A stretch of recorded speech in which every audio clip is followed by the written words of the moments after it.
علماء اکرام اجماع کی حجیت پر کیا استدلال رکھتے ہیں سامنے آ چکا۔ اس استدلال کے حق میں قرآن مجید کی کون کون سی آیات پیش کی جاتی ہیں، ان تمام 5 کی 5 آیات پر ہم نے غامدی صاحب کا تبصرہ اور تنقید سن لی تھی۔ آگے بڑھاتے سلسلہ گفتگو کو اور ابھی جاننے کی کوشش کرتے ہیں کہ ہم سب علماء کرام احادیث سے بھی استدلال کرتے ہیں اپنے اس تصور اجماع کے حق میں جو انہوں نے پیش کیا ہے۔ وہ کون کون سی احادیث ہیں، غامدی صاحب ان کو کیسے دیکھتے ہیں، ایک ایک کر کے آپ کی خدمت میں رکھیں گے۔ ہمارے علماء کرام یہ کہتے ہیں کہ رسالت محمد صلی اللہ علیہ وسلم نے فرمایا ہے کہ تم اس معاملے میں فقہا اور عابدین سے مشورہ کرو اور کسی شخصی رائے کو نافذ نہ کرو، حدیث کی کتاب میں آتا ہے۔ اسی طریقے سے ایک اور روایت ہے اس میں رسول اللہ صلی اللہ علیہ وسلم نے فرمایا میں تم کو اپنے صحابہ کی پیروی کی وصیت کرتا ہوں، پھر ان لوگوں کی پیروی کی جو ان کے بعد ہوں گے یعنی تابعین، پھر ان لوگوں کی پیروی کی جو ان تابعین کے بعد بھی ہوں گے یعنی تبع تابعین۔ پھر جھوٹ پھیل جائے گا حتیٰ کہ آدمی قسم کھائے گا حالانکہ اس سے کسی نے قسم کھانے کا مطالبہ نہ کیا ہوگا، اور گواہی دے گا حالانکہ اس سے کسی نے گواہی طلب نہیں کی ہوگی۔ تم میں سے جو شخص جنت کے بیچوں بیچ رہنا چاہتا ہے وہ الجماعت کو لازم پکڑے، یعنی اپنے اعتقادات اور افعال میں اسی جماعت کی پیروی کرے، کیونکہ شیطان ایک کے ساتھ ہوتا ہے تو سے زیادہ دور رہتا ہے۔ ہم سب اور بھی بہت ساری روایتیں ہیں جن کو میں انشاءاللہ وقتاً فوقتاً آپ کی خدمت پیش کرتا ہوں۔ ان 2 روایتوں کے بارے میں بتائیے گا۔ علماء کرام یہ کہتے ہیں کہ رسول اللہ صلی اللہ علیہ وسلم نے فرمایا کہ جماعت کے ساتھ رہو، گویا اجتماع کے ساتھ رہو، گویا جب اجتماع کسی رائے پر کھڑا ہو جاتا ہے تو وہی حق پر ہوتا ہے، اور اللہ کے نبی نے ہمیں پابند کر دیا ہے کہ ہم نے ان کی پیروی کرنی ہے۔ میں نے اپنا جو موقف ابتدا میں پیش کیا ہے اس میں خود ان روایتوں سے استدلال کیا ہے۔ آپ کو یہ بتایا ہے کہ ہمارے دین میں اجتماعی معاملات سے متعلق یہ ہدایت کی گئی ہے کہ امرہم شورا بینہم، مسلمان آپس میں مشورہ کریں گے، ایک دوسرے سے رائے لیں گے، ان کے ہاں اس طرح کے فیصلے ہمیشہ لوگوں کی رائے کی بنیاد پر ہوں گے۔ میں نے عرض کیا تھا کہ یہ ہدایت ہر سطح پر ہے، یعنی جہاں مسلمانوں کا نظم ہوگا وہ قبائلی سطح پر ہے، وہ مقامی سطح پر ہے، وہ قومی سطح پر ہے، وہ عالمی سطح پر ہے۔ اگر کوئی فیصلہ کرنا ہے تو یہی طریقہ اختیار کیا جائے گا۔ اللہ تعالیٰ نے ہمیں اس کی ہدایت کی ہے۔ اس کے بعد میں نے یہ عرض کیا تھا کہ جب کوئی فیصلہ ہو جائے تو یا وہ اکثریت سے ہوگا یا سب کا اتفاق ہو جائے گا، دونوں صورتوں میں اس فیصلے کی پیروی کرنا ہم پر لازم ہے۔ یہ بات تو خود میں نے اپنے موقف کی وضاحت میں عرض کر دی تھی۔ لازم ہے، لیکن کس پہلو سے لازم ہے؟ یعنی عملاً وہ فیصلہ قبول کیا جائے گا۔ اگر ایک جگہ مسجد بنانے کا فیصلہ کر لیا گیا ہے، میری رائے کچھ بھی رہی ہو، اب وہ مسجد بن گئی ہے، مجھے اسی مسجد میں نماز پڑھنی ہے۔ اسی طرح اگر یہ اعلان کر دیا گیا ہے کہ چاند نظر آ گیا ہے، یا یہ قبول کر لیا گیا ہے کہ چاند نظر آ گیا ہے، رمضان شروع ہو گیا ہے، یا عید کا اعلان ہو گیا ہے، مجھے اس کی پیروی کرنی ہے، اگرچہ میں طریقہ کار کے بارے میں بھی مطمئن نہ ہوں، مجھے جس طریقے سے اعلان کیا گیا ہو اس پر بھی اطمینان نہ ہو، میں اس پر تنقید کا حق رکھتا ہوں، میں اس سے اختلاف کا حق رکھتا ہوں، لیکن مجھے اس کی پیروی کرنی ہے۔ پہلی روایت میں جو بات آپ نے کہی ہے اس پوری روایت کو سامنے رکھیے تو اس میں یہ فرمایا گیا ہے کہ جن معاملات میں اللہ تعالیٰ کے اوامر و نواہی ہمارے سامنے نہیں ہوں گے وہاں ہمیں کیا کرنا ہے؟ اجتماعی معاملات ہیں، فیصلے کرنے ہیں، لوگوں کے لیے فیصلے کرنے ہیں۔ تو رسالت مآب صلی اللہ علیہ وسلم نے اگر یہ ہدایت فرمائی تو اس سے اچھی ہدایت کیا ہو سکتی ہے کہ اس میں کسی ایک شخص کو منمانی نہیں کرنی چاہیے۔ اجتماعی زندگی کا اصول یہی ہے۔ دین سے متعلق معاملات زیر بحث ہیں جن کو خود اللہ تعالیٰ نے ہماری اجتماعی زندگی سے متعلق کر دیا ہے، یا دنیاوی معاملات ہیں جن میں ہمیں کوئی فیصلہ کرنا ہے، ہر حال میں امرہم شورا بینہم کا طریقہ اختیار کیا جائے گا، ہر حال میں اکثریت یا اجماع کے فیصلے کو قبول کر لیا جائے گا، وہ فیصلہ نافذ ہو جائے گا، ہم اس پر عمل پیرا ہو جائیں گے۔ لیکن جب وہ فیصلہ کیا جائے گا اس وقت بھی اس سے اختلاف کر رہے ہوں گے، اگر ہمیں اختلاف ہے اس کے بعد بھی اس پر تنقید کریں گے اور پوری کوشش کرتے رہیں گے کہ اگر کوئی غلط فیصلہ ہو گیا ہے تو اس کو بدلوائیں۔ یہی زندگی ہے، یہی ایمان ہے، یہی حق پرستی ہے۔ اگر کسی قوم میں آپ اس کا خاتمہ کر دیں گے تو آگے بڑھنے کے امکانات ہی ختم ہو جائیں گے۔ اگر ایک وقت میں لوگوں نے غلط رائے قائم کر لی ہے، اس پر اجماع ہو گیا ہے تو اب ہمیشہ کے لیے ہو گیا۔ یہ بدقسمتی کی بات ہوگی کہ اس سے یہ نتیجہ نکال لیا جائے کہ یہ حق و باطل کا فیصلہ ہو گیا ہے۔ میں نے عرض کیا تھا کہ یہ حق و باطل کا فیصلہ نہیں ہوا، یہ فصل نزاعات کا طریقہ ہے۔ جب معاملہ اجتماعی زندگی سے متعلق ہے تو پھر فیصلہ کرنا ہے نا، نزاع کو باقی نہیں رہنا چاہیے۔ چنانچہ ہمیں ہدایت کی گئی ہے کہ ہم کوئی انتشار پیدا نہیں کریں گے، کوئی اختلال پیدا نہیں کریں گے، کوئی تفریق پیدا نہیں کریں گے، فیصلے کو مانیں گے لیکن اس سے اختلاف کرتے رہیں گے۔ یہی بات پہلی روایت میں فرمائی گئی ہے اور اس میں طریقہ بتایا گیا ہے کہ منمانی کرنے کی بجائے، اپنی بات پر اصرار کرنے کی بجائے مشورہ کرو، فقہا سے کرو، مجتہدین سے کرو، دین کے جاننے والوں سے کہو۔ اگر کوئی مسئلہ ایسا ہے جس کا دنیاوی زندگی کی کسی مہارت سے تعلق ہے تو اس کے ماہرین سے کرو۔ اب ہمارے یہاں ایک وبا پھیل گئی تھی تو اس میں ظاہر ہے کہ اس علم کے ماہرین ہی سے مشورہ کیا جائے گا۔ دین سے متعلق اگر کوئی معاملہ ہے تو اہل علم سے مشورہ کیا جائے گا اور پھر دیکھا جائے گا کہ ان کی اکثریت کیا کہتی ہے۔ ان کی اکثریت ہی کی بنیاد پر قانون بننے چاہیے، فیصلے ہونے چاہیے، اور ان کے نفاذ کو بھی اسی اصول پر تسلیم کر لینا چاہیے. ان سے اختلاف ہم ہر وقت کریں گے, ان کے ہوتے وقت بھی کریں گے, ان کے بعد بھی کریں گے, اور ان کو بدلوانے کی جدوجہد بھی کرتے رہیں گے.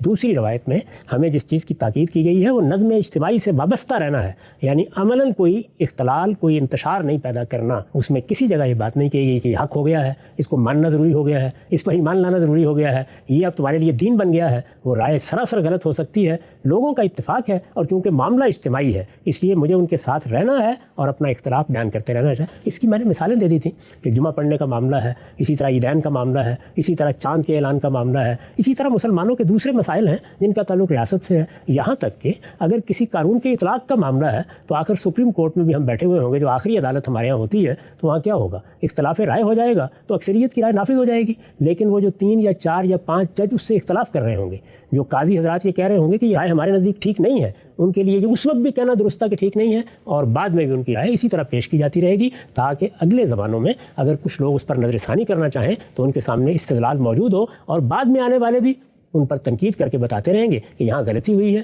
قانون کے سمجھنے میں غلطی ہوئی ہے, اس کے اطلاق میں غلطی ہوئی ہے.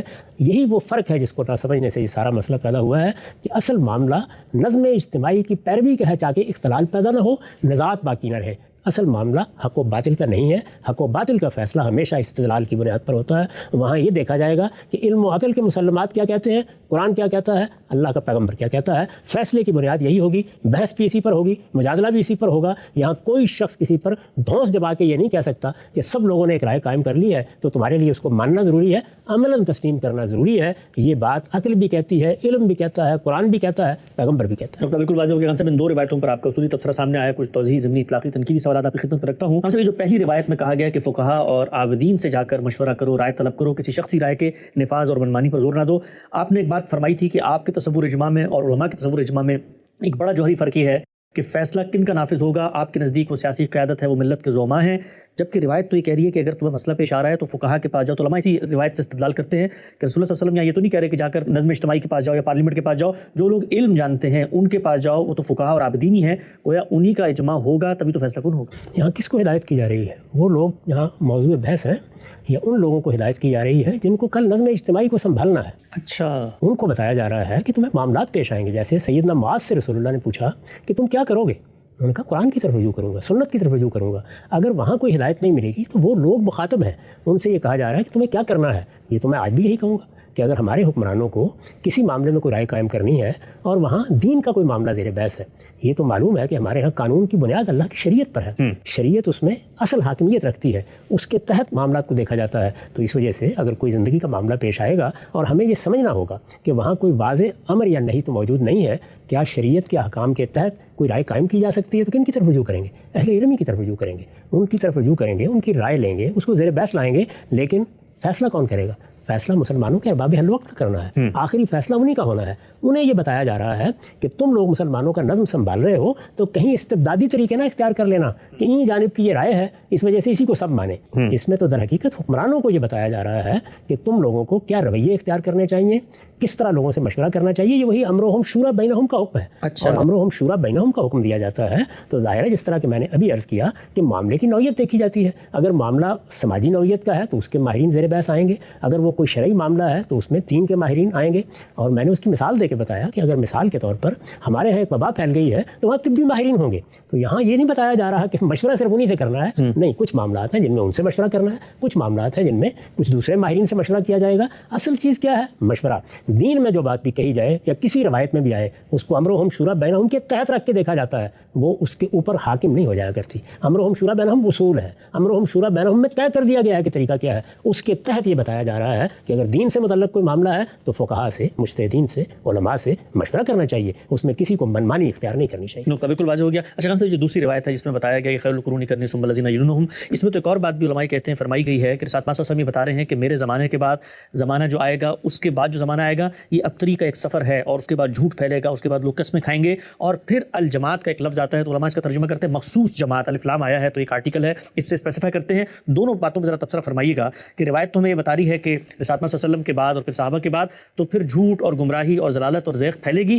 اور پھر کچھ لوگوں کی ایک مخصوص جماعت ہوگی جو بات کرے گی. تو یہ جماعت سے نظم اجتماعی کیسے ہے, اور دوسرا یہ جو ابتری آ رہی ہے اس کو آپ کیسے دیکھتے ہیں؟ اس کو رسالت مآب صلی اللہ علیہ وسلم نے مختلف موقعوں پر واضح کر دیا ہے. عربی زبان میں الجماعت کا مطلب یہ ہوتا ہے کہ مسلمانوں کا نظم اجتماعی یا کسی بھی جماعت کا نظم جس میں ظاہر ہے کہ لوگ جمع ہوتے ہیں, وہ اپنے لیے ایک نظم بناتے ہیں, اس کے تحت وہ فیصلے کرتے ہیں, اسی کو الجماع کہا جاتا ہے. چنانچہ بخاری میں جہاں الجماعت کی روایتیں آئی ہیں وہاں اس کی وضاحت خود صحابہ نے کر دی ہے کہ اس سے مراد سلطان ہے, مسلمانوں کا اقتدار ہے. چنانچہ یہاں پر بھی کیا کہا گیا ہے, یہ کہ میرے اس دین کی ابتدا مجھ سے ہوئی ہے, میرے بعد میرے صحابہ ہیں, وہ تمہیں دین پہنچائیں گے, ان کا اکرام ملحوظ رکھنا. اس کے بعد بتایا ہے کہ اچھا زمانہ رہے گا, ثم الذین یلونہم ثم الذین یلونہم, پھر جھوٹ پھیل جائے گا, لوگوں کے ہاں وہ کردار نہیں رہے گا, وہ سیرت نہیں رہے گی. اس میں مسلمانوں کے نظم اجتماعی میں بڑے اختلال کا اندیشہ ہے, سیاسی انتشار. اختلال کے موقع کے اوپر تمہیں کیا کرنا ہے. ظاہر ہے کہ سب سے پہلے سیاسی اختلافات ہی پیدا ہوتے ہیں, تو اس موقع پر تمہیں کیا کرنا ہے. تو اس میں یہ بتایا گیا کہ مسلمانوں کا جو نظم اجتماعی بھی قائم ہو جائے اس کے ساتھ رہنا. چنانچہ یہ دیکھیے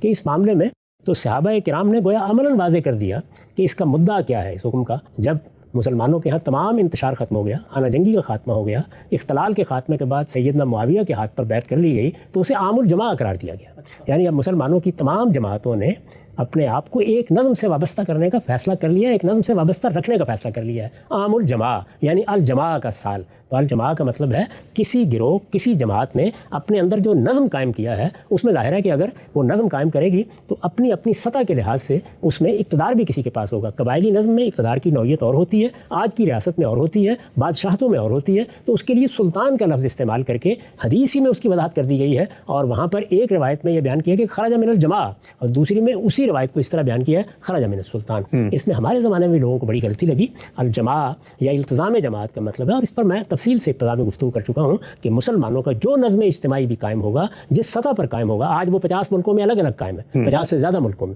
ایسا بھی ہوا ہے کہ وہ سلطنت عباسی میں قائم تھا, وہ ہسپانیہ میں اموی سلطنت میں قائم تھا. ایسا بھی ہوا ہے کہ بہت سی سلاطین کی ریاستیں تھیں جن میں وہ قائم تھا. پھر اس کے بعد مسلمانوں کی 3 بڑی سلطنتیں رہ گئیں جن میں وہ الگ الگ قائم تھا. وہ الگ الگ قائم ہے, وہ پوری امت کی سطح پر قائم ہے, اس کے فیصلوں کے ساتھ رہنا ہے, اس میں کوئی انتشار پیدا نہیں کرنا, کوئی اختلال پیدا نہیں کرنا. اسی چیز کو التزام جماعت کہا گیا ہے, اور یہ ٹھیک امرہم شورا بینہم کی ہدایت کا تقاضا ہے. یعنی جو بات وہاں تقاضے کے طور پر سامنے آتی ہے اس کو رسالت مآب صلی اللہ علیہ وسلم نے یہاں لفظوں میں بیان کر دیا ہے. یہی وہ اجماع ہے جس کو ہم مانتے ہیں, جس کی تلقین کرتے ہیں, جس کے بارے میں لوگوں کو بار بار توجہ دلاتے ہیں کہ وہ رائے دیں, اپنی رائے کا اظہار کریں, اس پر استدلال کریں, غلط بات کی تردید کریں, لیکن مسلمانوں کے نظم اجتماعی سے الگ اپنی پارٹی کھڑی کرنے کی کوشش نہ کریں.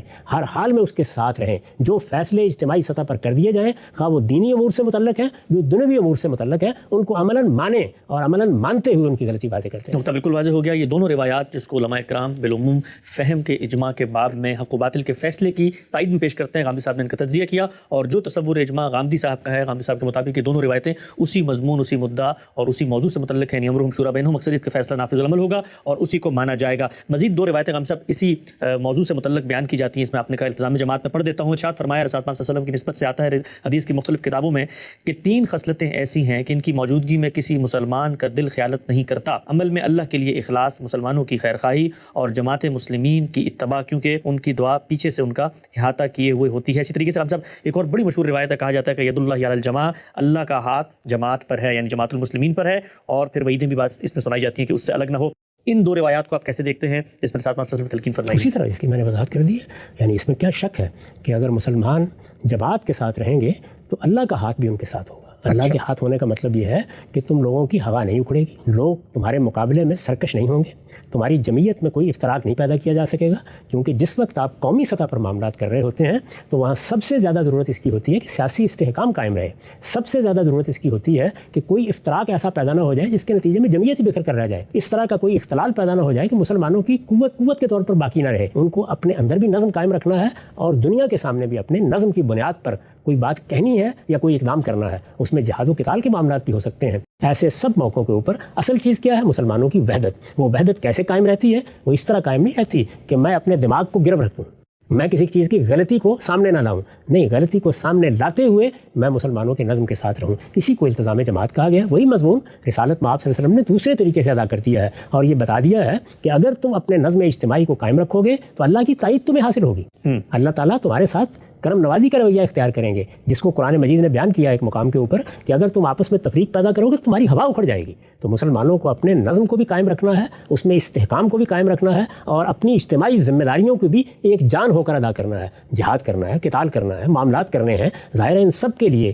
اجتماعیت کی بھی ضرورت ہے، نظم کی بھی ضرورت ہے، اطاعت کی بھی ضرورت ہے۔ یہی وہ چیز ہے جس کو ہمارے ہاں اس طرح ادا کیا جاتا ہے کہ نظم اجتماعی کے معاملے میں ہم سمینا و اطانا کا طریقہ اختیار کریں گے، ہم نے سنا اور ہم نے اطاعت کی۔ بہت سی روایتوں میں رسالت میں آپ صلی اللہ علیہ وسلم نے اسی مضمون کو ادا کیا ہے کہ تمہیں بعض اوقات تمہارے حکمرانوں سے شکایات ہوں گی، وہ تمہارے ساتھ بے انصافی کریں گے، اس میں صبر کا رویہ اختیار کرو، نظم اجتماعی میں کوئی اختلال پیدا نہ ہونے دو۔ اسی طرح فرمایا ہے کہ اگر کسی موقع پر مسلمانوں کا نظم اجتماعی قائم ہو جائے تو کوئی شخص اس میں تفریق پیدا کرنے کی کوشش نہ کرے۔ یہ تفریق ہے کہ ایک طرف سے یہ اعلان کیا جا رہا ہے کہ عید کا چاند نظر آ گیا ہے اور میں یہ کہتا ہوں کہ میں تو اس کو ماننے کے لیے تیار نہیں، کیونکہ میرے نزدیک تو چاند دیکھنے کا طریقہ ہی بالکل اور ہے، یا میں تو اس کی ضرورت ہی محسوس نہیں کرتا۔ یہ میری رائے ہو سکتی ہے، میں اس رائے کو بیان کروں گا، میں اس کو منوانے کی کوشش بھی کروں گا، میں لوگوں کو قائل بھی کروں گا، لیکن جو فیصلہ ہو جائے گا اس فیصلے کو عملاً تسلیم کر لوں گا۔ یہ تاکید اور تلقین ہے جو ان روایتوں میں ہمیں کی گئی ہے، ان کو میں نے ان کی صحیح جگہ پر رکھ کر ابتدا میں بیان کر دیا تھا کہ جب ہمیں امرہم شورا بینہم کا طریقہ بتایا گیا ہے تو اس کے لازمی نتیجے کے طور پر اب اکثریت کی رائے ہو یا اجماع ہو اس کو عملاً مانا جائے گا۔ رسالت میں آپ صلی اللہ علیہ وسلم امرہم شورا بینہم کے اسی قرآنی طریقے کے لازمی نتیجوں کو بیان فرما رہے ہیں کہ تمہیں ہر حال میں مسلمانوں کے نظم اجتماعی کے ساتھ رہنا ہے۔ امام صاحب، میرے سامنے کچھ اور روایات ہیں جن کو میں آپ کی خدمت پر رکھوں گا۔ کہا جاتا ہے کہ ان روایات میں بھی رسالت صلی اللہ علیہ وسلم نے وہی تصور اجماع بیان کیا ہے جو ہمارے علماء کرام کا ہے۔ روایت کے الفاظ یہ ہیں، جابر بن عبداللہ رضی اللہ عنہ سے مروی ہے، ارشاد فرمایا کہ رسول اللہ صلی اللہ علیہ وسلم کو میں نے یہ فرماتے ہوئے سنا، لا تزال طائفة من امتی یقاتلون علی الحق ظاہرین الی یوم القیامہ، میری امت میں ایک جماعت قرب قیامت تک حق کے لیے سربلندی کے ساتھ برسر پیکار رہے گی۔ کہا جاتا ہے کہ اللہ کے پیغمبر نے خود یہ نوید سنا دی تھی، خود یہ پیشن گوئی فرما دی تھی کہ قیامت سے پہلے تک یہ فتنے اٹھتے رہیں گے اور مختلف معاملات میں ضلالت اور گمراہی آتی، لیکن ایک جماعت ایسی ہوگی جو ہمیشہ حق کے ساتھ کھڑی ہوگی۔ اگر ایک جماعت ہوگی حق کے ساتھ ہوگی، وہ جماعت ہوگی، تو پھر جو کچھ امت کا اجماعی فہم ہے، جماعت کا ایک نقطہ نظر ہے، اسی کو حق ہونا چاہیے نا۔ اس میں دو باتیں سمجھنے کی ہیں۔ ایک یہ کہ رسالت میں آپ صلی اللہ علیہ وسلم نے یہ بات فرمائی کیا ہے، پہلے تو متکلم کا منشا سمجھنا چاہیے۔ رسالت میں آپ صلی اللہ علیہ وسلم کی امت بھی اسی طرح انسانوں کی امت ہے جس طرح اس سے پہلے پیغمبروں کی امتیں رہی ہیں۔ یہ ہم جانتے ہیں کہ ان میں بڑی بڑی گمراہیاں پیدا ہوئی ہیں، یہاں تک کہ سیدنا مسیح علیہ السلام کی امت کے بارے میں تو قرآن کا فتویٰ ہے کہ وہ پوری امت ضالین کی امت ہو کر رہ گئی ہے، یعنی ضلوا و اضلوا، انہوں نے خود بھی گمراہی اختیار کی ہے، وہ دوسروں کو بھی گمراہی کی دعوت دے رہے ہیں۔ یہ امت بھی انسانوں کی امت ہے، تو کیا ہوگا؟ آپ یہ فرما رہے ہیں کہ اس میں بھی گمراہیاں پیدا ہوں گی، اس میں بھی لوگ غلط رویے اختیار کریں گے۔ یہ ہو سکتا ہے کہ تعویلات کی بنیاد پر شرک کے مرتکب ہو جائیں، یہ ہو سکتا ہے بدعات ایجاد کر لیں، یہ ہو سکتا ہے دین کی تعویلات کر کے بہت سے انحرافات دین میں داخل کر دیں، یہ سب ان کے ہاں بھی ہو سکتا ہے، لیکن کیا سب کے سب یہ کرنے لگ جائیں گے؟ آپ نے فرمایا ایسا نہیں ہوگا۔ میری امت میں ایک چھوٹا سا گروہ، چھوٹا ہو یا بڑا ہو، دو ہو یا چار، طائفہ کا لفظ استعمال کیا ہے، ایسا لازماً رہے گا جو حق پر مجادلہ کرے گا، یعنی وہ حق کا علمبردار ہوگا۔ یہاں حق کا علمبردار ہوگا یا حق پر مجادلہ کرے گا، یہ کس پہلو سے فرمایا ہے؟ یہ اس پہلو سے فرمایا ہے کہ وہ چیزیں جو ضلالت اور گمراہی کی ہیں ان کے مقابل میں وہ حق پر ہو۔ ضلالت اور گمراہی کی چیزیں وہ نہیں ہوتی جن کو ہم غلط یا صحیح یا ثواب یا ناثواب میں تقسیم کرتے ہیں۔ میں نے قرآن کی ایک آیت کا مطلب سمجھا، غلط ہو سکتا ہے، آپ نے سمجھا، وہ بھی غلط ہو سکتا ہے۔ کسی روایت کا مطلب بہت سے لوگوں نے سمجھا، اس میں غلطی لگ سکتی ہے۔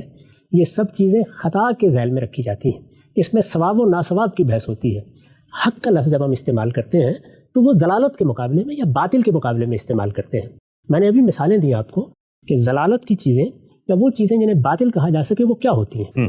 اللہ تعالیٰ نے جن چیزوں پر ہمیں ایمان لانے کی دعوت دی ہے ان سے کوئی بڑا انحراف ہو جائے، اللہ تعالیٰ کے ساتھ کسی کو ہم شریک ٹھہرانے لگ جائیں، شرک کو دین کے طور پر اختیار کر لیں، قیامت میں جواب دہی کے تصور ہی کی نفی کر دیں، یا اس سے کوئی بالکل مختلف نقطہ نظر اختیار کر لیں، یہ چیزیں ان کو ضلالت سے تعبیر کیا جائے گا۔ یعنی دین میں کوئی بدعت داخل ہو گئی ہے، وہ چیز داخل ہو گئی جس کو رسالت پاک نے فرمایا کہ تقولون علی اللہ ما لا تعلمون، یہ صورتحال ہے۔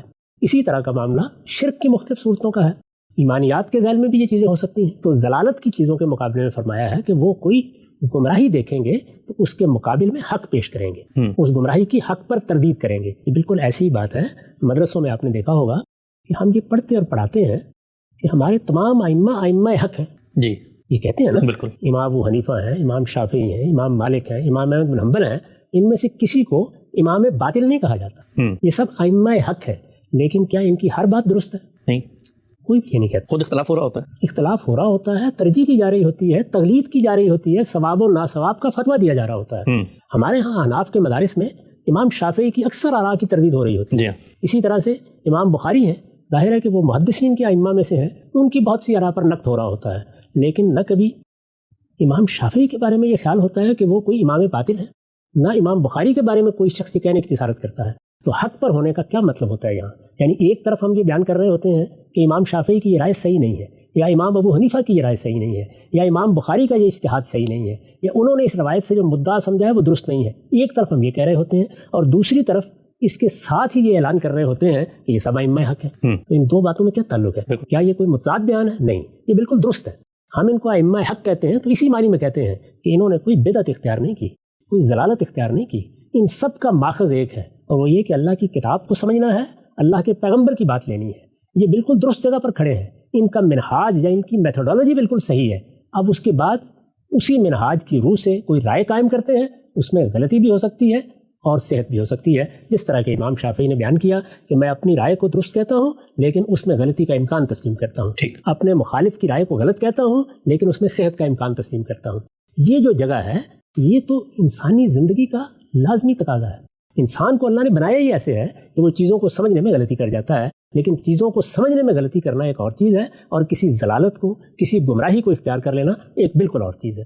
یہاں رسالت مآب صلی اللہ علیہ وسلم نے جس گروہ کے موجود رہنے کی، یا جس طائفے کے موجود رہنے کی، یا جن چند افراد ہی صحیح ان کے موجود رہنے کی پیشین گوئی کی ہے، اور بڑی برحق پیشین گوئی ہے، اس لیے کہ پچھلی 1500 سال کی تاریخ بتاتی ہے کہ ہر بھرپ پوری ہوئی ہے، اور توقع ہے کہ انشاءاللہ قیامت تک یہی صورتحال رہے گی، جیسے کہ اس میں فرمایا گیا ہے کہ قیامت تک اس طرح کے لوگ پیدا ہوتے رہیں گے، اس طرح کے لوگ کہ جو اصلاً حق کے علمبردار ہوں گے، جو کوئی ضلالت نہیں اختیار کریں گے، جو لوگوں کو جب کوئی ضلالت، جب کوئی گمراہی، جب کوئی بدعت، جب کوئی شرک درانے کی صحیح کرے گا تو اس پر متنبع کرتے رہیں گے۔ اسی طرح کے لوگ ہیں جن کے بارے میں بعض دوسری روایتوں میں اس طرح کا مضمون بھی آیا ہے کہ وہ لوگ پیدا ہوتے رہیں گے جو میرے دین کی تجدید کرتے رہیں گے، چند ہو، دو ہو، چار ہو، یا ایک طائفہ ہو، یا ایک بڑی جماعت ہو، وہ اللہ کی عنایت اور اس کا کرم ہے۔ تو اس طرح کے لوگوں کے وجود سے کون انکار کرتا ہے؟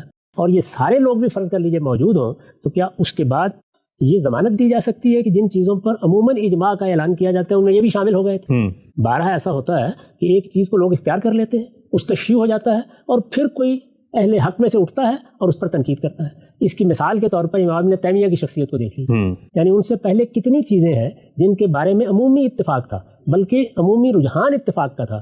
علم کلام کے مکاتب فکر پیدا ہو گئے، لوگوں نے فلسفے سے متاثر ہو کر بہت سی آراء اختیار کر لی۔ اسی طرح منطق دلائی ہمارے ہاں سارے علوم میں، انہوں نے ان سب چیزوں پر تنقید کی، اور اب ہم کہتے ہیں کہ وہ حق پر کھڑے ہو کر بات کر رہے تھے، اس لیے کہ ان کا ماخذ حق تھا، ان کے اس سے اخذ کرنے کا طریقہ حق تھا۔ انہوں نے کسی ضلالت یا گمراہی کی تائید نہیں کی، بلکہ جہاں کسی ضلالت یا گمراہی یا بدعت کو دیکھا اس کی تردید کی۔ لیکن کیا امام ابن تیمیہ کی ساری آراء درست ہے؟ یہ نہیں کہا جا سکتا۔ وہ بھی ایک بڑے مفکر ہیں، مجتہد ہیں، عالم ہیں، ان کی آراء پر بھی تنقید کی جا سکتی ہے۔ تو جو بحث ہم کر رہے ہیں وہ بحث یہ ہے کہ اس امت سے غلطی نہیں ہو سکتی، یہ زیر بحث ہی نہیں ہے۔ نہیں، اس امت کے سارے لوگ گمراہی نہیں اختیار کر لیں گے، اس امت کے سارے لوگ حق کو نہیں چھوڑ دیں گے۔ اس میں 2، 4، 5، 10 لوگ ایسے رہیں گے اور ہمیشہ رہیں گے کہ جو حق کہیں گے، حق کی بات کریں گے، حق کی بنیاد پر دین کی مراجعت کریں گے، حق کے اصول اختیار کریں گے، اور اس طرح بحثیت مجموعی وہ حق پر مجادلہ کر رہے ہوں گے اور قیامت تک اسی طرح برسر پیکار رہیں گے۔ یہ اس کا صحیح مفہوم ہے۔ یعنی جو بات رسالت مآب صلی اللہ علیہ وسلم نے فرمائی ہے، یہ نہیں بتا رہی کہ سب مل کر کوئی رائے قائم کریں تو وہ حق ہوتی ہے۔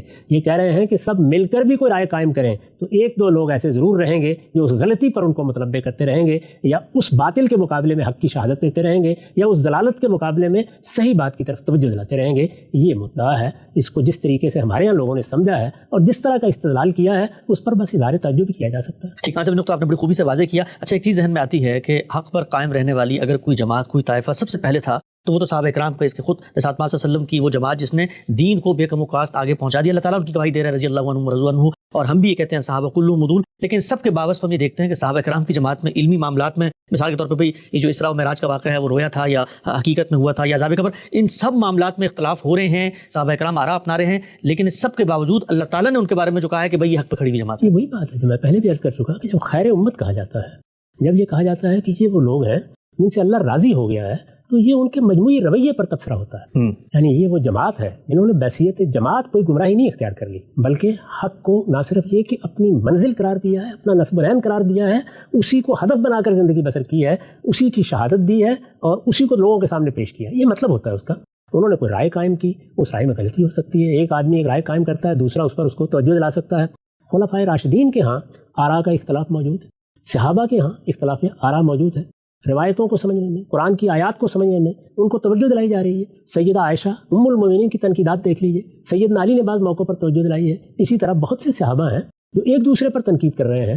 عبداللہ بن عباس رضی اللہ عنہ قرآن مجید کے بڑے عالم ہیں، انہوں نے بہت سی چیزوں پر تنقید کر کے اپنے اکابر سے اختلاف کیا ہے، یہاں تک کہ سیدنا عمر جیسی شخصیت کی آراء پر اور ان کے اجتہادات پر تنقید کی ہے۔ یہ سب ہوگا، لیکن بحیثیت مجموعی صحابہ کی جماعت خیر امت تھی۔ اسی طرح یہ امت بھی جو رسالت مآب صلی اللہ علیہ وسلم کی امت ہے، اپنے مختلف ادوار سے گزرتے ہوئے غلطیاں بھی کرے گی، کوتاہیاں بھی اختیار کرے گی، لیکن یہ ساری کی ساری امت ضلالت پر قائم نہیں ہو جائے گی۔ اس میں وہ لوگ ہمیشہ موجود رہیں گے جو گمراہی کے مقابلے میں ہدایت کی بات کریں گے، باطل کے مقابلے میں حق کی بات کریں گے، اگرچہ بحیثیت مجموعی وہ کوئی تعویل غلط کر رہے ہوں، کسی آیت کا مدعا غلط سمجھ رہے ہوں، کسی حدیث کا مطلب غلط سمجھ رہے ہوں، یہ سب کچھ ہو سکتا ہے کیونکہ انسانی سطح پر اس کی ضمانت نہیں دی گئی۔ لیکن جس طرح اللہ کی کتاب کو بے کم و کاس سے منتقل کر دیں گے، سنت کو جس طرح سے بے کم و کاس نقل کر دیں گے، اسی طریقے سے جو دین کے مبادی ہیں یا جن پر دین قائم ہے یا جن کو دین کی ضروریات کہا جاتا ہے، ان کے بارے میں بھی کوئی ضلالت ان کے ہاں راہ نہیں پا سکے گی، کیونکہ کچھ نہ کچھ لوگ ایسے رہیں گے، ایسے جلیل القدر اہل علم جو حق پر مجادلہ کریں گے اور صحیح بات کہیں گے۔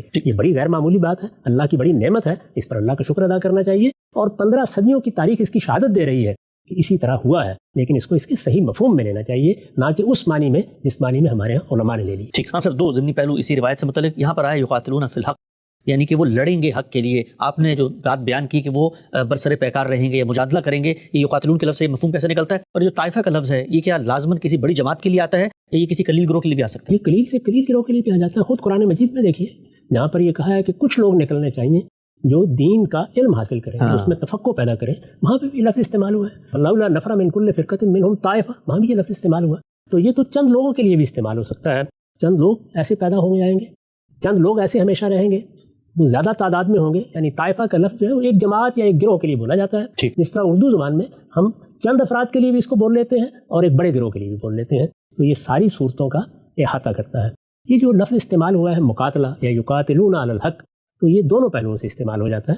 یعنی اگر ایسی نوبت آ گئی ہے کہ تلوار اٹھانی پڑی ہے تو وہاں پر بھی وہ حق پر ہے، اور اگر کوئی مجادلہ ہے، کوئی بحث ہے، کسی کے ساتھ مخالفت ہے، تو وہ بھی حق پر ہو رہی ہے۔ یہ لفظ بھی احاطہ کرتا ہے دونوں صورتوں کا۔ نقطہ بالکل واضح ہو گیا۔ اس روایت کا صحیح مفہوم مدعا آپ کی نظر میں کیا آپ نے واضح کیا؟ ایک اور روایت ہے جو اسی مضمون اور موضوع سے متعلق ہے، وہ بھی ہم سب کی خدمت میں پیش کرتے ہیں۔ اس آپ صلی اللہ علیہ وسلم کا ارشاد ہے کہ لن یزال امر هذه الامه مستقیما حتى تقوم الساعه، اس امت کی حالت قیامت تک سیدھی اور درست رہے گی۔ یعنی کہ امت کا جو مجموعہ ہے، علماء کرام یہ کہتے ہیں، اس کے بارے میں اللہ کے پیغمبر یہ دعویٰ کر رہے ہیں کہ ہمیشہ درست رہے گا، سیدھا رہے گا۔ تو جو چیز درست ہے، جو چیز سیدھی ہے، اگر امت نے قیامت تک اجماعی طور پر سیدھے رستے پر رہنا ہے تو پھر جو چیز جس پر وہ سیدھے رہیں اسی کو حق کو ٹھیک ہونا چاہیے۔ اس میں کیا شبہ ہے؟ یعنی حق پر رہیں گے، ایسا نہیں ہوگا کہ اس امت کے اندر لوگ شرک کے علمبردار بن کے کھڑے ہو جائیں، وہ نبوت کے معاملے میں کوئی غلط رویہ اختیار کر لیں، اس کے لوازم کو سب کے سب مل کے ماننے سے انکار کر دیں۔ یعنی وہ چیزیں جن پر یہ دین قائم ہے، یہ کیوں نہیں ہو سکتا؟ یہ بڑی عقلی بات ہے۔ قرآن مجید محفوظ ہے، اللہ کی کتاب ہے، اپنی اصل زبان میں محفوظ ہے، رسالت مآب صلی اللہ علیہ وسلم نے جس طرح اس کو دیا ہے اسی طرح منتقل ہو رہا ہے۔ ہم یہ دیکھتے ہیں کہ یہ چیز دنیا کی کسی الہامی کتاب کے بارے میں اس اعتماد کے ساتھ نہیں کہی جا سکتی کہ جس طرح اس کو پیغمبر نے پیش کیا وہ اسی طرح لوگوں کے پاس آ گئی، وہ انہی الفاظ میں ہے اور وہ اللہ کا کلام ہے، اس میں کسی باطل کے درانداز ہونے کی کوئی گنجائش نہیں ہے۔ اللہ تعالیٰ نے خود فرما دیا کہ انا لہ لحافظون، ہم اس کی حفاظت کر رہے ہیں۔ اس کے بارے میں یہ اعلان کر دیا گیا کہ لا یاتیہ الباطل من بین یدیہ ولا من خلفہ، نہ باطل اس میں پیچھے سے آ سکتا ہے نہ آگے سے داخل ہو سکتا ہے۔ تو اس کا مطلب یہ ہے کہ اللہ کی کتاب اس امت کے پاس قیامت تک اسی طرح رہے گی۔ دوسری چیز کیا ہے؟ رسالت مآب صلی اللہ علیہ وسلم نے جو سنت جاری کی، قرآن مجید کے امتثال امر میں جاری کی۔ جب قرآن نے کہا کہ ملت ابراہیم کی پیروی کرنی ہے، یا پیغمبروں نے جو ہدایت چھوڑی ہے فبہداہم اقتدے، تو رسالت مآب صلی اللہ علیہ وسلم نے اس کے امتثال امر میں جو سنت جاری کی وہ بھی پوری امت میں نقل و روایت کے ذریعے سے نسلاً بعد نسلاً منتقل ہونا شروع ہو گئی، اس میں کسی باطل کے داخل ہونے کی گنجائش باقی نہیں رہی۔ اور پھر جو دین کے بنیادی مقدمات ہیں، یہ بات کہ یہ توحید کا دین ہے، یہ بات کہ اس کے پیغمبر پر نبوت ختم کر دی گئی ہے، یہ بات کہ ایک دن ہم سب لوگ قیامت میں جواب دہ ہوں گے، یہ ایسی چیزیں نہیں ہیں کہ جن میں اب انسانی فہم کے داخل ہونے کی کوئی گنجائش ہے۔ میں نے اس کے لیے یہ تعبیر اختیار کی ہے بارہا کہ یہ چیزیں یعنی دین کی یہ بنیادی چیزیں، یہ ضروریات دین، یہ بنیادی مقدمات، یہ بدیہات کے درجے میں جا چکے ہیں کیونکہ یہ اتمام حجت کے طریقے پر واضح کر دی گئی۔ تو یہ وجہ ہے، یہ سبب ہے، یعنی یہ بڑی عقلی چیز ہے جس کو رسالت مآب صلی اللہ علیہ وسلم نے ایک نتیجے کے طور پر بیان کیا ہے، ظاہر اللہ تعالیٰ سے علم پا کر بیان کیا ہے۔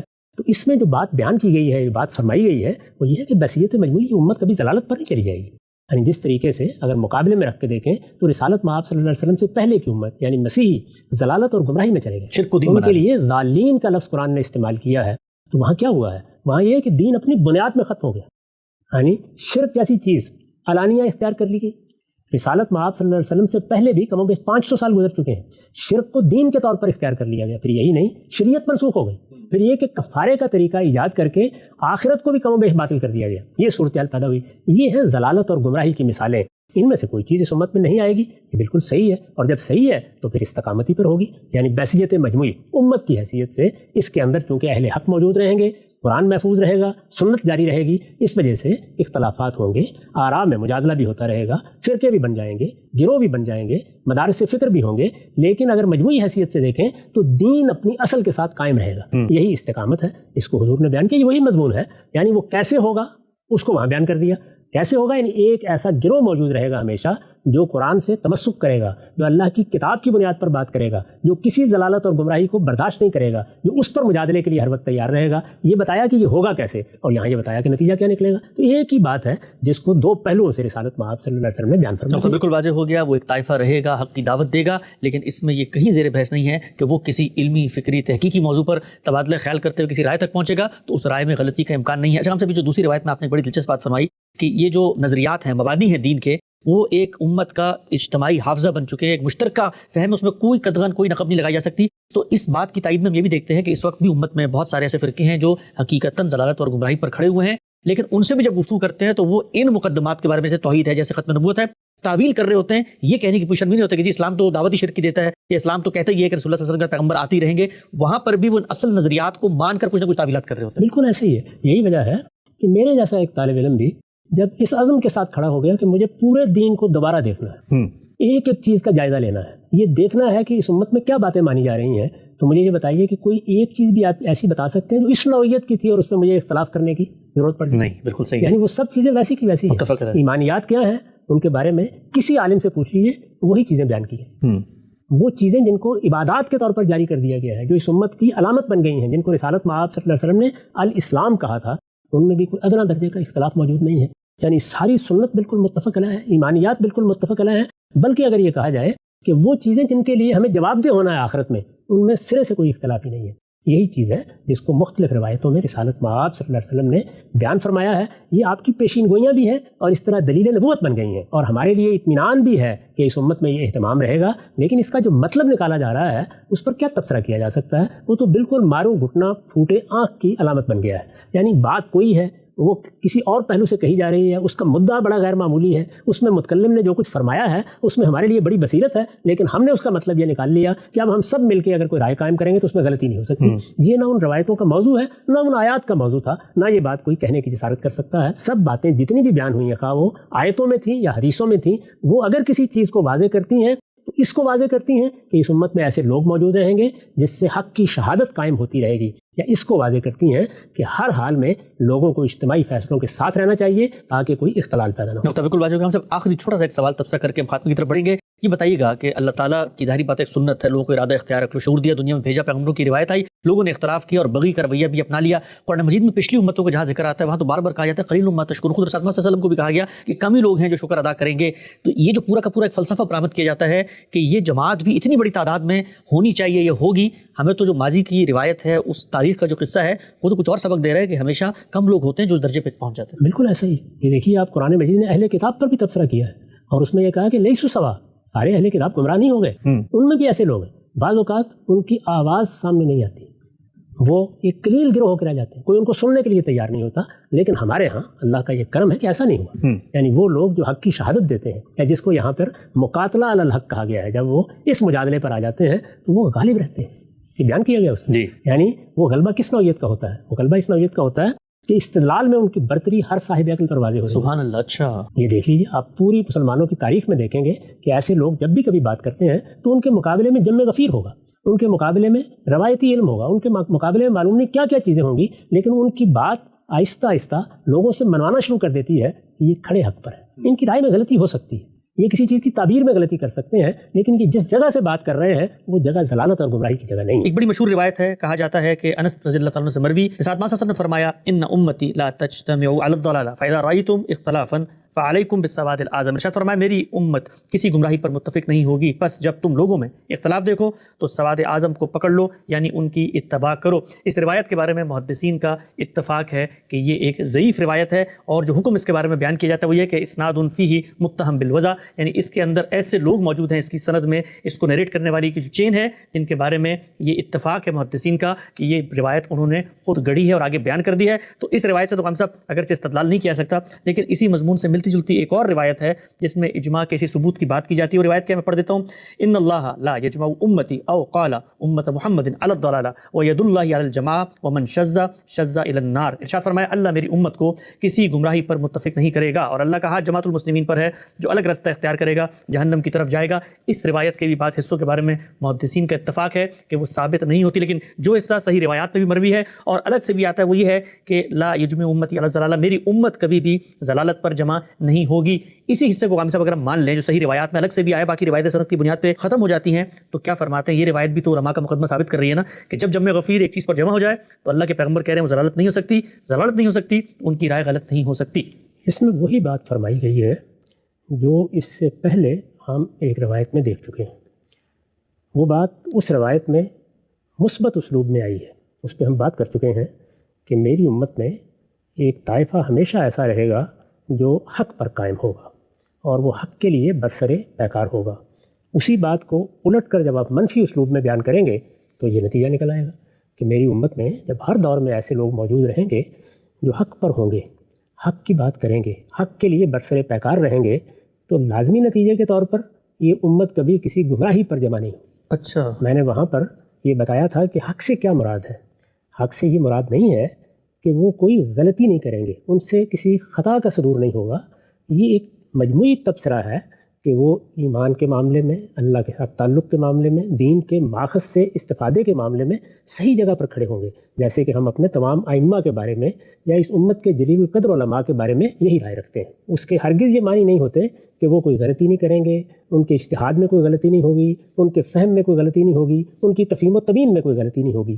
غلطی اور خطا اور چیز ہے اور حق پر ہونا ایک بالکل اور چیز ہے. ٹھیک. اسی طرح یہاں لفظ ضلالت استعمال کیا گیا ہے. ضلالت یعنی گمراہی. میں پہلے بھی عرض کر چکا اور پھر اس کو دوہرا دیتا ہوں کہ ہماری اس امت کے پاس قرآن مجید بالکل محفوظ صورت میں موجود ہے، وہ اپنی اصل زبان میں ہے. اس سے جب چاہے کوئی شخص استفادہ کر کے کسی غلطی پر لوگوں کو متنبع کر سکتا ہے. رسالت مآب صلی اللہ علیہ وسلم کی سنت بھی اسی طریقے سے جاری ہو گئی ہے اور مسلمان نسل بعد نسل اس پر عمل پیرا ہے. ٹھیک. اسی طرح جو دین کی بنیادی چیزیں ہیں یا ضروریات دین ہیں وہ اتمام حجت کے درجے میں واضح کر دی گئی ہیں، وہ بھی اسی طریقے سے نسل بعد نسل لوگوں کو منتقل ہو رہی ہیں. ان کے بارے میں بھی کسی ابہام یا کسی بحث کی کوئی گنجائش باقی نہیں رہی.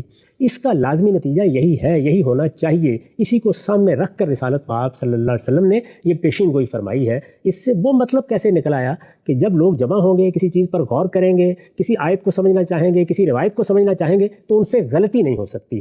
نہیں، وہ کوئی ایسی رائے اختیار نہیں کر سکتے جو سراسر گمراہی ہو، جس میں دین کے مبادی کو چھوڑ دیا گیا ہو، جس میں دین میں جو چیزیں ضروریات کے درجے کی ہیں ان کا انکار کر دیا جائے، یا اللہ کی کتاب قرآن مجید جن حقائق کو بیان کرتی ہے اس سے کوئی مختلف بات دین بنا کے پیش کر دی جائے، کسی بدعت پر اتفاق رائے ہو جائے، کسی شرک پر اتفاق رائے ہو جائے. یہ ممکن نہیں ہے. یہ اس کا صحیح مفہوم ہے. یعنی وہی بات جو اس سے پہلے ایک اسلوب میں بیان ہوئی، اسی کو بعض روایتوں میں رسالت مآب صلی اللہ علیہ وسلم کی طرف اگر ان کی نسبت صحیح ہے تو آپ نے ایک دوسرے اسلوب میں یعنی منفی اسلوب میں بھی بیان کر دیا ہے. اس بات اور نفی کے دو اسالیب میں ایک ہی مدعا ہے جسے آپ نے واضح فرمایا ہے. میں نے جب اس موضوع پر اجماع کے زیر عنوان وہ مضمون لکھا ہے جو میری کتاب مقامات میں ہے، اور جس کا ایک حصہ میں اس سے پہلے پڑھ کے سنا چکا ہوں، اس میں اس روایت پر بھی گفتگو کی ہے۔ اچھا، اس لیے کہ سب سے زیادہ اگر کوئی روایت قابل اعتنا ہو سکتی ہے تو یہی ہو سکتی ہے، اور بالعموم استدلال بھی اسی سے کیا جاتا ہے۔ میں آپ کے سامنے وہ حصہ بھی رکھ دیتا ہوں۔ ٹھیک۔ یہ میری کتاب مقامات ہے، اس میں صفحہ 172 پر میں نے لکھا ہے، یہی معاملہ حدیث کا ہے، یعنی جو اس سے پہلے قرآن کی آیت کا ہے، یہی معاملہ حدیث کا ہے۔ نبی صلی اللہ علیہ وسلم کی نسبت سے بیان کیا گیا ہے کہ آپ نے فرمایا، ان اللہ لا یجمع امتی علی ضلالہ، اللہ میری امت کو کسی گمراہی پر جمع نہ کرے گا۔ یہ اگرچہ ایک کمزور روایت ہے، یعنی روایت کے لحاظ سے یہ اس درجے کی روایت نہیں ہے جس کو مثال کے طور پر امام مالک قبول کر لیں یا بخاری و مسلم قبول کر لیں۔ یہ اگرچہ ایک کمزور روایت ہے، اور اسی بنا پر حدیث کی امہات کتب یعنی بخاری، مسلم اور موطا میں سے کسی میں بھی جگہ نہیں پا سکی۔ تاہم مان لیجئے کہ رسول اللہ صلی اللہ علیہ وسلم نے فی الواقع اپنی امت کو یہ بشارت دی ہے، لیکن اس کے معنی کیا یہ ہے کہ ان سے کوئی خطا بھی نہیں ہو سکتی، یعنی کوئی غلطی بھی نہیں ہو سکتی؟ حقیقت یہ ہے کہ خطا اور ضلالت یعنی گمراہی، حقیقت یہ ہے کہ خطا اور ضلالت میں زمین و آسمان کا فرق ہے، اور حدیث میں جو کچھ فرمایا گیا ہے اس کا تعلق ضلالت سے ہے، خطا سے نہیں ہے۔ پوری امت کسی ضلالت پر جمع ہو جائے یہ ناممکن ہے۔ اس کی وجہ یہ ہے کہ دین کے معاملے میں ہدایت و ضلالت کا فرق اتمام حجت کے درجے میں واضح کر دیا گیا ہے، یعنی ثواب و ناثواب کا فرق نہیں، صحیح اور غلط کا فرق نہیں، ہدایت و ضلالت کا فرق، ہدایت اور گمراہی کا فرق اتمام حجت کے درجے میں واضح کر دیا گیا ہے۔ لہٰذا عقلاً محال ہے کہ امت کے تمام علماء، مجتہدین اور ارباب حل وقت کسی شرک کو شرک سمجھتے ہوئے اس پر جمع ہو جائے، یا رسول اللہ صلی اللہ علیہ وسلم کی حیثیت رسالت کا انکار کر دیں، یا آخرت میں جواب دہی کے منکر ہو جائیں، یا نماز، روزہ، حج، زکوٰۃ اور قربانی جیسے احکام سے انحراف اختیار کر لیں۔ اس طرح کی چیزیں اب امت کے لیے من جملہ بدیہیات ہیں، یعنی یہ ایسی واضح ہو چکی ہیں کہ ان کے بارے میں کسی نظری بحث کی بھی گنجائش نہیں ہے۔ اس طرح کی چیزیں اب امت کے لیے من جملہ بدیہیات ہیں، ان سے انحراف پر اجماع نہیں ہو سکتا۔ اس کے برخلاف جو چیزیں محل تدبر یا محل اجتہاد ہے، یعنی قرآن کی بہت سی آیتیں ہیں جن پر تدبر کی ضرورت ہوتی ہے، بہت سے احکام ہیں فروع پر ان کے اطلاق کے لیے اجتہاد کرنا پڑتا ہے۔ اس کے برخلاف جو چیزیں محل تدبر یا محل اجتہاد ہیں ان کے سمجھنے میں غلطی ہو سکتی ہے، اور امت کے سب لوگ اس غلطی پر جمع بھی ہو سکتے ہیں۔ ٹھیک، یعنی غلطی بھی ہو سکتی ہے اور سب سے غلطی ہو سکتی ہے، اور یہ بھی ہو سکتا ہے کہ کسی ایک شخص سے، دو سے، چار سے، کسی بڑی شخصیت سے غلطی ہو اور باقی لوگ اس پر متنبع ہی نہ ہو سکیں، اس کے اعتماد پر وہ بات مان لی جائے، نقل ہوتی رہے، اور امت کے سب لوگ اس غلطی پر جمع بھی ہو سکتے ہیں۔ عقل و نقل میں کوئی چیز ایسی نہیں ہے جس کی بنا پر اسے ممتنع قرار دیا جا سکے، یعنی نہ عقل اس کو قبول کرنے کے لیے تیار ہے کہ لوگوں سے غلطی کرنے کی صلاحیت سلب ہو گئی، اور نہ نقل میں کوئی ایسی چیز ہے۔ نقل کی چیزیں یہی ہیں، قرآن کی آیات اور یہ روایات۔ عقل و نقل میں کوئی چیز ایسی نہیں ہے جس کی بنا پر اسے ممتنع قرار دیا جا سکے۔ چنانچہ حدیث کی نسبت اگر رسول اللہ صلی اللہ علیہ وسلم سے صحیح بھی ہے تو اس کے الفاظ سے واضح ہے کہ آپ کی یہ بشارت ضلالت پر اجماع سے متعلق ہے، یعنی گمراہی پر اجماع سے متعلق ہے، اور ضلالت کے بارے میں یعنی گمراہی کے بارے میں یہ بات یقیناً کہی جا سکتی ہے کہ مسلمان اس پر کبھی جمع نہیں ہوں گے۔ فکر و اجتہاد اور فہم و تدبر کی کسی غلطی پر اجماع سے اس کا کوئی تعلق نہیں ہے۔ یہ بیان بھی ہے اور یہ واقعہ بھی ہے۔ چنانچہ پچھلے 1500 سال کی پوری تاریخ پر نگاہ ڈال کے دیکھ لیجئے، وہ آپ کو یہ بتاتی ہے کہ ضلالت پر کبھی اجماع نہیں ہو سکا۔ بہت بڑے پیمانے پر بھی اگر کوئی ضلالت پھیل گئی ہے، لوگوں نے کسی بدعت کو بالعموم قبول کر لیا ہے، تب بھی اللہ تعالیٰ کی عنایت سے 2، 4، 10، 20 لوگ ہر دور میں ایسے ہوتے ہیں جو اس پر شدید تنقید کر کے اس کی غلطی واضح کر رہے ہوتے ہیں، لیکن خطا، غلطی، اجتہاد میں کوئی ناصواب چیز اختیار کر لی گئی، یہ روزانہ ہوتا ہے۔ اس کی دسیوں مثالیں پیش کی جا سکتی ہیں۔ یہ سب لوگوں سے ہو جاتا ہے، یہ فردن بھی ہوتا ہے۔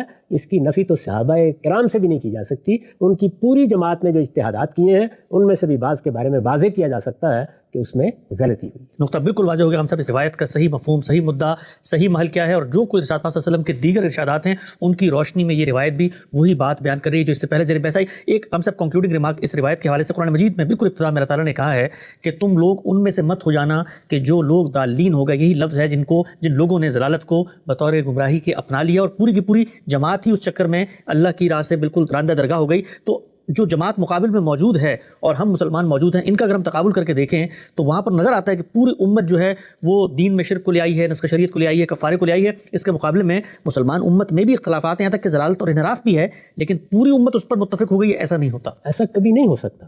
میں نے آپ سے عرض کیا یہ عقلاً محال ہے۔ یعنی قرآن جس طرح محفوظ ہے، اس کی زبان جس طرح زندہ ہے، اس سے مراجعت جس طرح ہر شخص کے لیے ممکن ہے، سنت جس طریقے سے نسل بعد نسل منتقل ہو رہی ہے، جس میں کسی انحراف کے لیے راہ پانے کی گنجائش ہی نہیں ہے، اس کے بعد یہ ممکن ہی نہیں ہو سکتا۔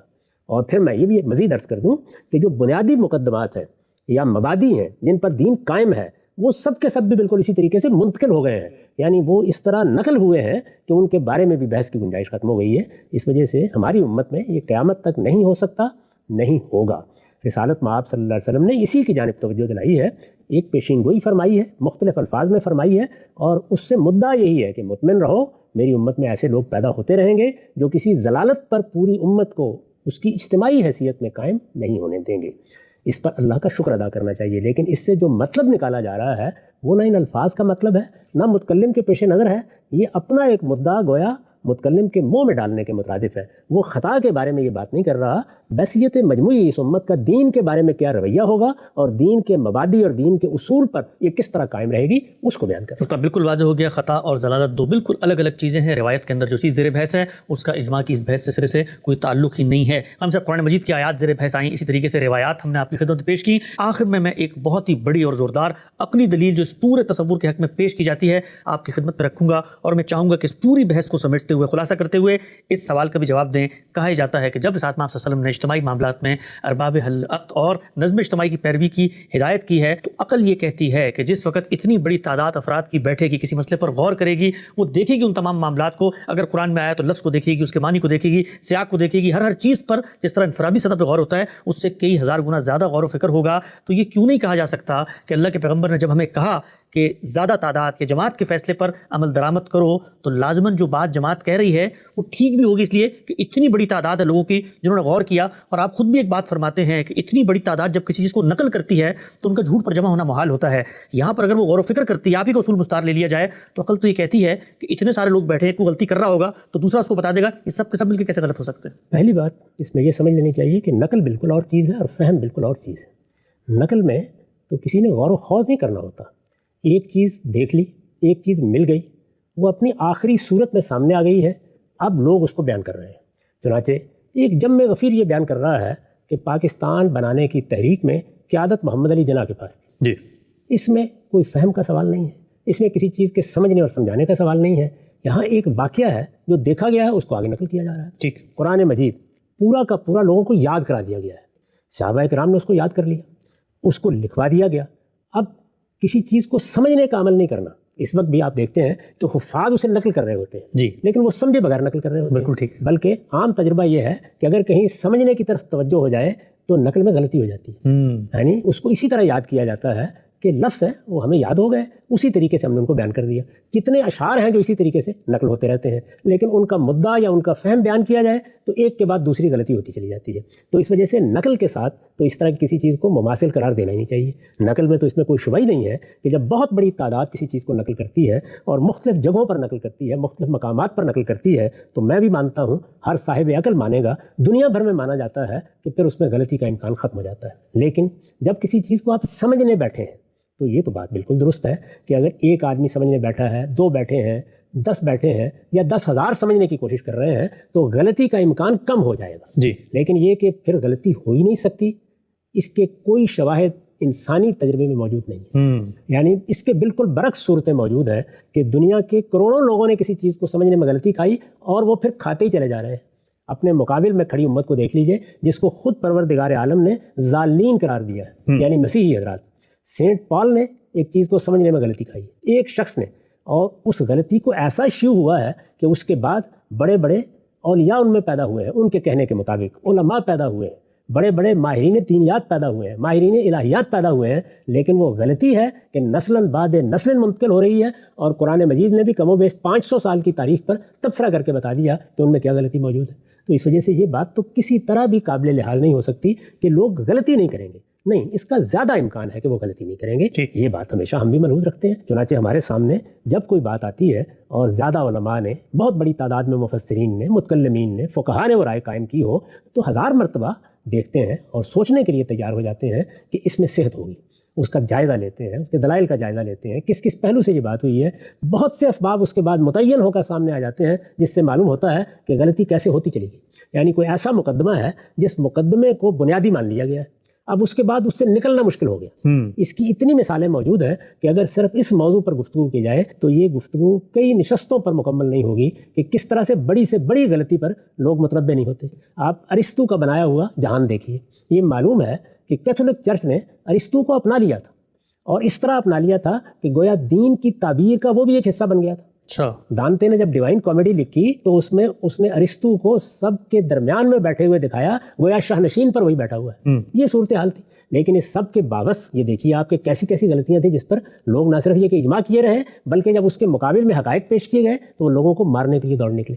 چنانچہ سائنسدانوں کو ہم یہ جانتے ہیں کہ کیا مشکلات پیش آئیں، تو اس وجہ سے فہم کی غلطی، یعنی اس کائنات کو سمجھنے میں غلطی ہو گئی، فطرت کے کسی نظام کو سمجھنے میں غلطی ہو گئی، کسی سائنسی مقدمے کو سمجھنے میں غلطی ہو گئی، شواہد سے کسی چیز پر استدلال میں غلطی ہو گئی، اسی طرح کسی کتاب کے متن کو سمجھنے میں غلطی ہو گئی، کسی شعر کو سمجھنے میں غلطی ہو گئی. یہ غلطی بعض موقعوں کے اوپر فرد سے ہوتی ہے اور بعض موقعوں پر بہت بڑا جم غفیر اس میں مبتلا ہو جاتا ہے. اس کی انسانی تاریخ سے اتنی مثالیں پیش کی جا سکتی ہیں کہ اس کے بارے میں یہ دعویٰ کرنا کہ یہ عقلاً محال ہے، یہ واقعہ ہے کہ یہ بات عقلاً محال ہے. ٹھیک، تو اس وجہ سے اس کو تو کسی صورت میں بھی قبول نہیں کیا جا سکتا. نقل کا البتہ معاملہ بالکل مختلف ہے. وہاں انسان کا فہم داخل نہیں ہوتا. وہاں جو چیز دی جاتی ہے، جو چیز دیکھی جاتی ہے، جو چیز سنی جاتی ہے، اس کو بیان ہی آگے منتقل کیا جاتا ہے. ٹھیک. اچھا، ہم سب اس میں عام طور پر جو ایک تصور ہوتا ہے وہ یہ کہ جب یہ کہا جا رہا ہوتا ہے کہ پوری امت کے علماء افراد کی اتنی بڑی تعداد ایک معاملے میں ایک رائے دے رہی ہے، یہ غامدی صاحب نے آج بیٹھ کے ایک نئی رائے اس میں دے دی ہے، تو تصور ذہن میں دیا آتا ہے کہ جیسے کوئی بہت بڑی لجنہ تھی، پارلیمنٹ تھی، آج سے 1200 سال پہلے پوری دنیا کے علماء کا کوئی کنونشن بلایا گیا، وہاں تبادلہ خیال ہوا اور متفقہ قرارداد منظور ہو گئی اور اس کو اجماعی رائے قرار دے دیا گیا. ہم تو یہ دیکھتے ہیں کہ خود محدثین، مفسرین، فقہاء بسا اوقات کسی رائے پر اجماع کا دعویٰ کر رہے ہوتے ہیں اور کہتے ہیں کہ سب کے سب یہ کہہ رہے ہیں. معلوم یہ ہوتا ہے کہ وہ سب کے سب کسی ایک کی رائے کو نقل کر رہے ہوتے ہیں. بات کسی ایک سے شروع ہوتی ہے، ایک علاقے کے اندر بصرہ میں، کوفہ میں 4 علماء کا اتفاق ہوا، کہیں اور پہنچا، تو کرتے کرتے بات کہاں سے کہاں چلی جاتی ہے. یہاں تو یوں بھی نہیں ہوا کہ پوری امت کا جو اجتماعی ضمیر ہے، حافظہ ہے، کانشیسنس ہے، اس سب نے معاملے پہ ایک ہی وقت میں غور و فکر کیا ہو، بلکہ تو انفرادی سطح پہ معاملہ ہو رہا ہو. یہی وجہ ہے کہ ہمارے پاس جلیل القدر ائمہ نے یہ کہا کہ جو آدمی اجماع کا دعویٰ کرے وہ جھوٹ بول رہا ہے. اس لیے کہ صحابہ کرام کا جو ابتدائی زمانہ ہے جس میں ان کی جماعت موجود ہے، ان کا نظم موجود ہے، خلفائے راشدین موجود ہے، ارباب حل و عقد بالکل متعین ہے، اس وقت تو یہ دعویٰ کیا جا سکتا ہے، لیکن اس کے بعد تو اس کا کوئی امکان ہی نہیں ہے. اس کی وجہ سے پھر اجماع سکوتی کی تعبیر اختیار کر لی گئی. اچھا، یعنی اگر کسی نے اختلاف نہیں کیا تو اس کو اجماعی سمجھنا چاہیے. لیکن آپ نے بالکل درست فرمایا کہ ہم مفسرین سے واقف ہیں کہ اس میں 3 4 5 مفسرین ہیں، باقی سب ان کی آراء نقل کرتے چلے جاتے ہیں. فقہاء کے معاملے میں یہی ہوا ہے. پھر اس میں سیاسی عوامل نے بھی بہت کردار ادا کیا ہے. جب ایک جگہ ایک نظم قائم ہو گیا تو ابھی میں نے یہ بتایا کہ عدالتوں میں، ارباب حل و عقد کی مجالس میں تو یہی دیکھا جاتا ہے. چنانچہ پہلے سے اگر کوئی رائے قائم ہے تو ہر شخص یہی چاہے گا کہ اس میں کوئی اختلال پیدا نہ کیا جائے. اگر اس پر کوئی واضح نقد نہیں ہے تو اسی بات کو اختیار کر لیا جائے. بالعموم عدالت کے پاس یہ موقع بھی نہیں ہوتا کہ وہ قانون کا اطلاق کرنے کے بجائے خود قانون کی تنقید کرنے کے لیے بیٹھ جائے. تو وہاں بالعموم یہی رویے اختیار بھی کیے جاتے ہیں. اس وقت بھی ہمارے ہاں کتنی ایسی چیزیں ہیں جو سپریم کورٹ میں زیر بحث آتی ہیں اور وہاں پہلی عدالتوں کے فیصلوں کو نظیر کے طور پر پیش کیا جاتا ہے اور قبول بھی کر لیا جاتا ہے. بڑے غیر معمولی بعض قاضی حضرات ہوتے ہیں جو کسی فیصلے کی از سر نو تنقید کرنا پسند کرتے ہیں. تو یہ انسانی اجتماعیت کے مسائل ہیں. اسی طریقے سے چیزیں ہوتی ہیں، ان کے بارے میں ایسے ہی آراء قائم کی جاتی ہیں. اس سے یہ نتیجہ نکال لینا کہ غلطی نہیں ہوگی، یہ وہ چیز ہے جو کسی طرح بھی قابل قبول نہیں ہے. غلطی اور صحت کا، ثواب اور ناثواب کا فیصلہ ہر حال میں استدلال کی بنیاد پر ہوگا. اس میں یہ دیکھا جائے گا کہ اگر ایک جم غفیر بھی ایک رائے قائم کر کے بیٹھا ہوا ہے، ایک پوری قوم بھی ایک رائے قائم کر کے بیٹھی ہوئی ہے، تو بنائے استدلال کیا ہے؟ دین میں بنائے استدلال 2 ہی چیزیں ہو سکتی ہیں. علم و عقل کے مسلمات ہوں گے تو ان پر کوئی چیز پرکھ کے دیکھ لی جائے گی، ان سے ہر شخص واقف ہوتا ہے. اور اگر قرآن ہے تو سامنے موجود ہے. اگر کسی روایت سے استدلال کیا جا رہا ہے تو وہ ہمارے پاس پہنچ گئی ہے، اس کو دیکھا جائے گا کیا فی الواقع اس سے وہ بات نکلتی ہے. اگر وہ بات نکلتی ہے تو سر تسلیم خم، اور اگر نہیں نکلتی تو قرآن کے مقابلے میں لوگوں کے اتفاق کی کیا حیثیت ہے اور ان کے اجماع کی کیا حیثیت ہے. اور اگر کوئی روایت ہماری سمجھ میں آ رہی ہے اور اس کا مدعا بالکل واضح ہے تو اس کے مقابل میں بھی لوگوں کی بات کو کیسے اہمیت دی جا سکتی ہے؟ لوگوں کی بات ہی کو اگر ماننا ہے اور لوگوں ہی کی بات کو قبول کرنا ہے تو پھر اللہ کی کتاب کو بھی محفوظ رکھنے کی کوئی ضرورت نہیں ہے اور روایات کو بھی اس طرح نقل کرنے کی کوئی ضرورت نہیں ہے. دین کے بنیادی مقدمات انہوں نے بیان کر دیے، اب اس کے بعد کافی ہے لوگ ان پر عمل کرتے رہیں. اللہ کی کتاب اسی لیے محفوظ ہے کہ وہ ہمیشہ حکومت کرتی رہے، اور اس کی حکومت کب قائم ہوگی اور کب قائم رہے گی؟ جب آپ ہر رائے کو اس پر پرکھ کر دیکھتے رہیں گے اور اس کی غلطی واضح کرتے رہیں گے.